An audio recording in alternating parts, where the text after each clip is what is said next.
Kebebasan pers di ujung tanduk, Rocky Gerung bicara. Soal teror kepala babi ke Tempo, apa yang terjadi?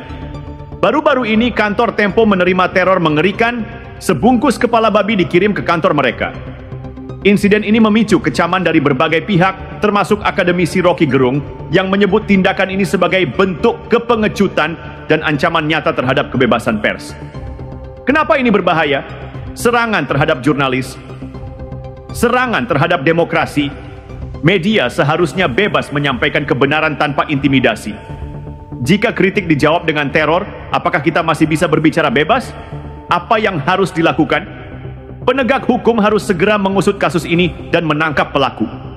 Publik harus mendukung kebebasan pers dan menolak segala bentuk intimidasi. Jangan takut bersuara.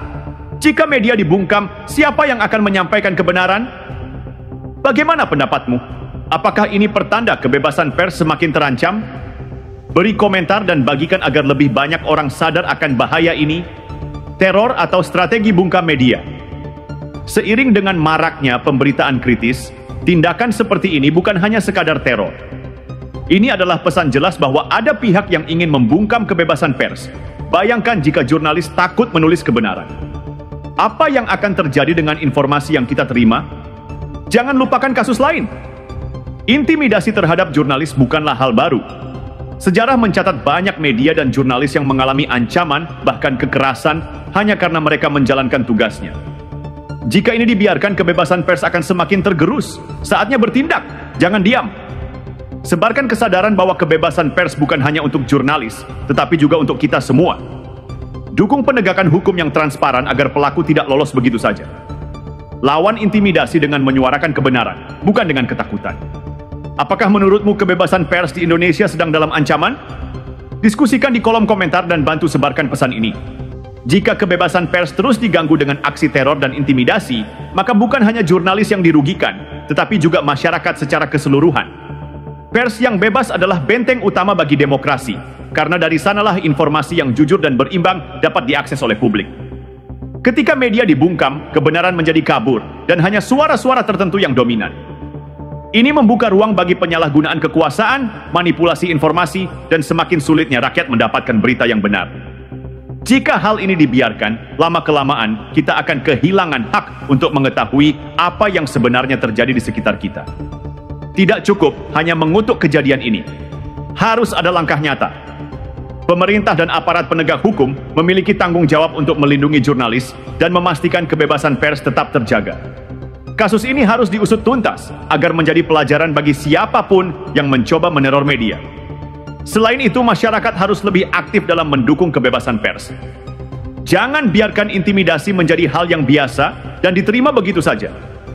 Bersuaralah, sebarkan kesadaran, dan jadilah bagian dari gerakan yang melawan segala bentuk penindasan terhadap jurnalis. Karena pada akhirnya, kebebasan pers bukan hanya hak mereka yang bekerja di dunia jurnalistik, tetapi juga hak setiap orang untuk mengetahui kebenaran tanpa campur tangan atau ancaman dari pihak manapun. Rocky Gerung dengan tegas mengecam aksi teror terhadap kantor Tempo. Menurutnya, tindakan ini bukan hanya sekadar ancaman terhadap media, tetapi juga bukti adanya kepengecutan dalam menghadapi kritik. Ia menilai bahwa kebebasan pers adalah fondasi utama demokrasi dan segala bentuk intimidasi terhadap jurnalis adalah bentuk pelemahan terhadap sistem demokrasi itu sendiri. Senada dengan Rocky Gerung, Hasan Nasbi, seorang pengamat politik, juga menyoroti bahaya dari aksi teror semacam ini. Menurutnya, ketika media diintimidasi dengan cara-cara seperti ini, maka ruang kebebasan berpendapat semakin terhimpit. Hasan menegaskan bahwa jika tidak ada tindakan tegas dari aparat penegak hukum, maka kejadian serupa bisa terus berulang dan menjadi ancaman serius bagi kebebasan pers di Indonesia. Tindakan teror ini seharusnya menjadi peringatan bagi semua pihak bahwa demokrasi tidak akan berjalan tanpa adanya pers yang bebas dan independen. Jika kritik dibungkam dengan ancaman dan kekerasan, maka masyarakat akan kehilangan hak untuk mendapatkan informasi yang jujur. Oleh karena itu, penegakan hukum harus dilakukan dengan serius agar pelaku tidak merasa kebal terhadap aturan yang ada. Rocky Gerung dan Hasan Nasbi sama-sama sepakat bahwa kebebasan pers harus diperjuangkan. Dalam situasi seperti ini, masyarakat pun harus bersikap aktif dengan mendukung media yang berani menyuarakan kebenaran. Jangan sampai ketakutan menjadi senjata yang efektif untuk membungkam mereka yang bekerja demi kepentingan publik. Jika media tidak lagi bebas, maka kebenaran pun akan semakin sulit ditemukan. Rocky Gerung menekankan bahwa aksi teror seperti ini bukan hanya masalah bagi jurnalis, tetapi juga ancaman bagi semua orang yang peduli terhadap demokrasi. Jika cara-cara intimidatif seperti ini dibiarkan, maka bukan tidak mungkin kebebasan berbicara di Indonesia akan semakin tergerus. Menurutnya, media yang kritis harus dilindungi, bukan justru ditekan dengan cara-cara premanisme yang mencerminkan kepanikan pihak tertentu dalam menghadapi kritik. Hasan Nasbi juga menambahkan bahwa kejadian ini harus menjadi momentum bagi masyarakat untuk lebih sadar akan pentingnya kebebasan pers. Ia menilai bahwa jika media dibungkam, maka masyarakat akan kehilangan akses terhadap informasi yang benar dan berimbang. Dalam sistem demokrasi, kritik seharusnya dijawab dengan argumen, bukan dengan ancaman atau kekerasan. Hasan menegaskan bahwa negara harus hadir dalam memastikan bahwa jurnalis dapat bekerja tanpa rasa takut. Penting untuk diingat bahwa kebebasan pers bukan hanya hak jurnalis, tetapi juga hak setiap warga negara. Tanpa media yang independen, publik akan sulit mendapatkan informasi yang benar. Oleh karena itu, tekanan terhadap jurnalis dan media tidak boleh dibiarkan begitu saja. Kasus ini harus diusut tuntas agar tidak menjadi presiden buruk bagi kebebasan pers di masa depan. Baik Rocky Gerung maupun Hasan Nasbi sepakat bahwa kebebasan pers adalah garis pertahanan terakhir dalam menjaga demokrasi. Rocky Gerung dengan tajam menyoroti bahwa teror kepala babi ke kantor Tempo bukan sekadar aksi kriminal biasa, tetapi ekspresi dari ketakutan yang akut terhadap kritik. Menurutnya, ini adalah bentuk kepengecutan intelektual, di mana argumen dibalas dengan ancaman, bukan dengan pemikiran yang lebih kuat. Ini bukan hanya serangan terhadap media, tapi juga pelecehan terhadap akal sehat. Kalau mereka percaya pada kebenaran versi mereka, seharusnya mereka melawannya dengan gagasan, bukan dengan kepala babi, tegas Rocky. Bagi Rocky, ini bukan sekadar soal jurnalis, tetapi soal bagaimana demokrasi bekerja. Jika kebebasan pers terancam, itu artinya demokrasi sedang berjalan mundur menuju otoritarianisme yang bersembunyi di balik wajah legalitas. Hasan Nasbi menambahkan bahwa kejadian ini harus dilihat dalam konteks yang lebih luas. Ini bukan kasus terisolasi, tetapi bagian dari pola di mana kekuasaan yang anti kritik semakin berani menunjukkan taringnya. Ketika kritik dibungkam dengan teror, itu artinya kita sedang menyaksikan demokrasi yang digerogoti dari dalam, ujarnya. Rocky kembali menegaskan bahwa publik tidak boleh diam. Diam berarti membiarkan ketakutan menguasai ruang publik, membiarkan mereka yang anti-demokrasi menang dengan strategi primitif. Ini bukan hanya soal Tempo, ini soal masa depan kebebasan berpikir kita semua. Kalau sekarang media yang diteror, besok bisa siapa saja yang bersuara. Bagi Rocky dan Hasan, kebenaran adalah sesuatu yang tidak bisa dibungkam dengan cara-cara barbar. Jika ada yang mencoba membungkamnya, itu hanya menunjukkan satu hal, mereka takut. Dan kalau mereka takut, itu artinya kita berada di jalur yang benar. Rocky Gerung melanjutkan dengan nada yang lebih tajam. Menurutnya, teror kepala babi ini bukan hanya serangan terhadap Tempo, tetapi juga terhadap akal sehat publik. Kalau Anda yakin media salah, lawan dengan argumentasi. Kalau Anda malah mengirim kepala babi, itu artinya Anda sudah kehabisan akal, sindir Rocky.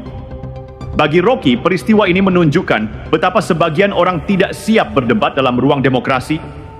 Mereka ingin menang, tapi tanpa berpikir. Demokrasi itu pertarungan gagasan, bukan pertarungan mental preman. Kalau Anda tidak suka dengan berita, bantah dengan fakta. Jangan menggertak dengan simbol-simbol primitif, tegasnya. Hasan Nasbi mengamini pandangan ini. Ia menambahkan bahwa kekerasan terhadap jurnalis bukanlah hal baru di negeri ini. Ini pola yang terus berulang. Dulu kita lihat jurnalis dibungkam dengan cara kasar, sekarang masih sama, hanya bentuknya lebih licik, kata Hasan. Namun Rocky menegaskan bahwa taktik semacam ini justru menunjukkan kelemahan para pelakunya. Mereka pikir kepala babi bisa menghentikan media, justru ini membuktikan bahwa mereka ketakutan. Mereka ingin mengendalikan narasi, tapi tidak punya kapasitas untuk berdebat, ujarnya. Rocky kemudian mengajak publik untuk tidak tinggal diam. Kalau kita biarkan ini, besok mereka akan coba hal yang lebih buruk. Kalau sekarang mereka kirim kepala babi, jangan kaget kalau nanti mereka kirim kepala demokrasi, sindirnya. Baginya, kasus ini bukan hanya soal Tempo, bukan hanya soal jurnalis, tapi soal kebebasan berpikir. Hari ini mereka mengancam media, besok mereka mengancam siapa saja yang berani berpikir beda. Jadi kalau Anda masih ingin punya hak untuk berpikir, jangan diam, pungkasnya. Rocky Gerung menutup argumennya dengan nada yang semakin tajam. Menurutnya, teror terhadap Tempo adalah alarm keras bagi siapa saja yang masih percaya pada demokrasi. Ini bukan sekadar aksi konyol yang bisa kita tertawakan lalu lupakan. Ini adalah tanda bahwa ada orang-orang yang menganggap ketakutan lebih efektif daripada kebenaran, katanya.